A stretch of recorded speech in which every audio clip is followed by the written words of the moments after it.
Hi everyone, I am back. It has been quite some time since I did a video and I just wanted to come on here and give you guys an update more specific to mental health than to physical health.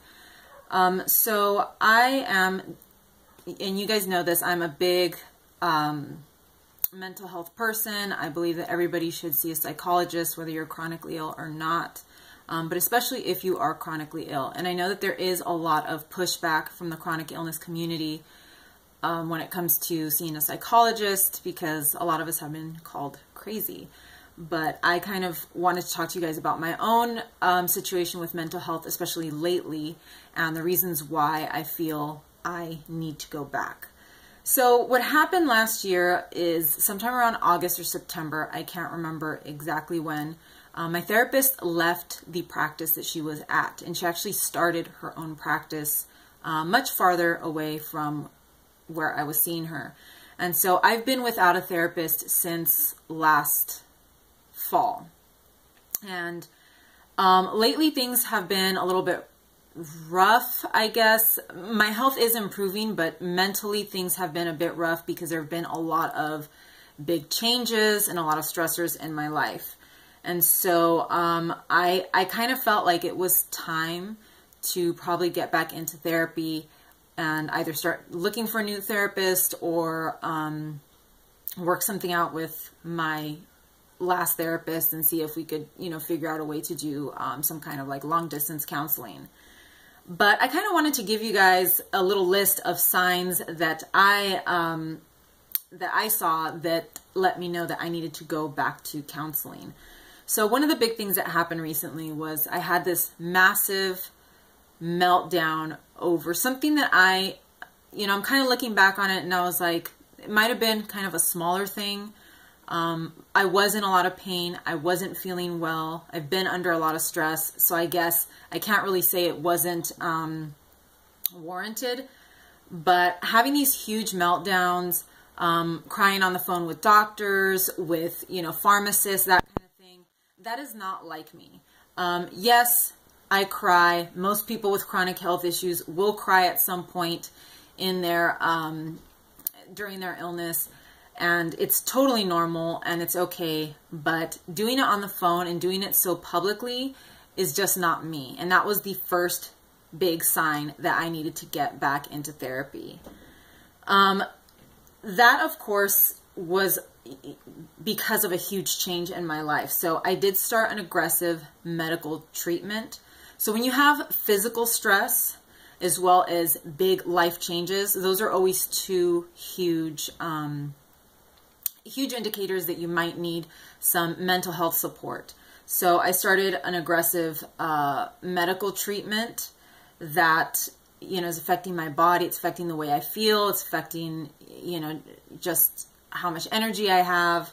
It's time consuming and it's a huge change. It's a big, big change in my life because it's taking up so much time. My entire life right now at this point seems to revolve around this medical treatment.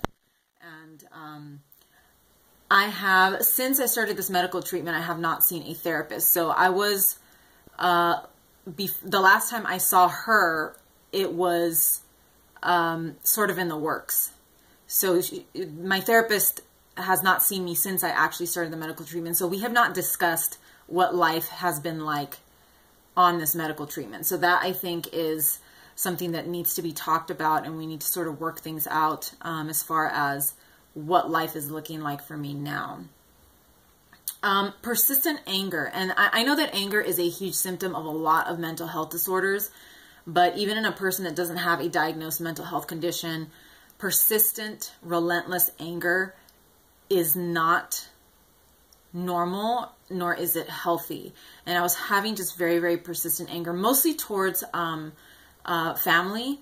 And I wasn't lashing out or anything. It wasn't something that was outward. It was actually more inward. It was like just a sort of bottled up rage constantly, like day in and day out, over past issues or over just their personalities. I just could not let it go. And so that was also a clear sign that things were not and things were not going well with me mentally, and that I needed to return to counseling.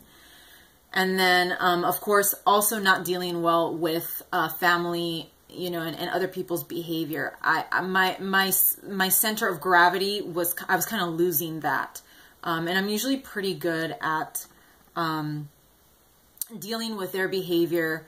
And they're also very stressed out over these changes in my life, but their response is a bit different than mine. I think they respond more with anger, whereas I respond more with sort of depression or depressive type of symptoms. So, you know, their anger is directed at me over the fact that I am sick, and that it is hard to deal with, but I know that this is just how they are. But I haven't been dealing with it well. I'm not handling them the way that I usually do. So those were some clear signs I needed to go back to counseling.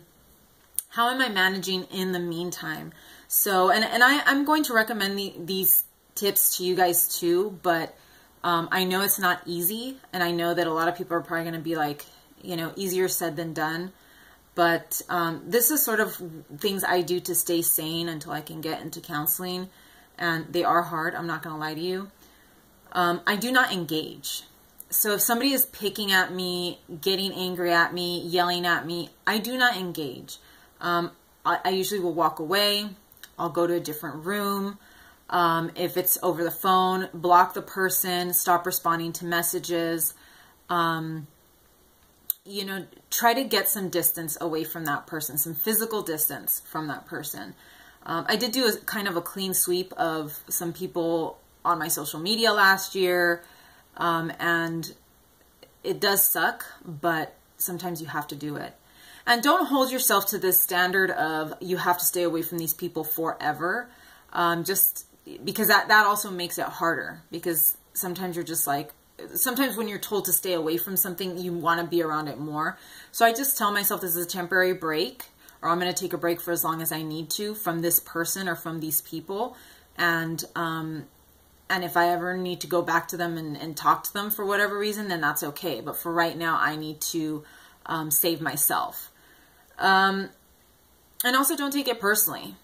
When it comes to my parents and certain people in my family, I have learned that they are not treating me a certain way. They treat everybody similarly. It's not just me. It's not me, it's them, basically. So don't take things personally. Usually if somebody is being mean or rude to you or hostile, they are just that way. That's just kind of how they are. So that one I think is the hardest one, because we all, if we're being yelled at or if somebody's pointing the finger at us, we do take it personally, even though it has probably nothing to do with us. So try your best not to take it personally. But I'm going to end the video here. I've been having some technical issues, so I got to get off of here as fast as possible so I'm able to actually upload this video. This is the third time I've recorded it. And I really thought that this would be a good one, especially for those of you that are still hesitant to see a therapist. Go to a therapist, especially if you are in the throes of illness or medical treatment, because it is a very stressful time in your life. So with that, I will say goodbye for now. I'm hoping maybe to come up with at least one more video to give you guys in the near future, because, you know, things have been kind of weird around here schedule-wise. So I will hopefully be back soon, but thank you so much for joining me, and I hope that you get something out of this video. Take care, you guys.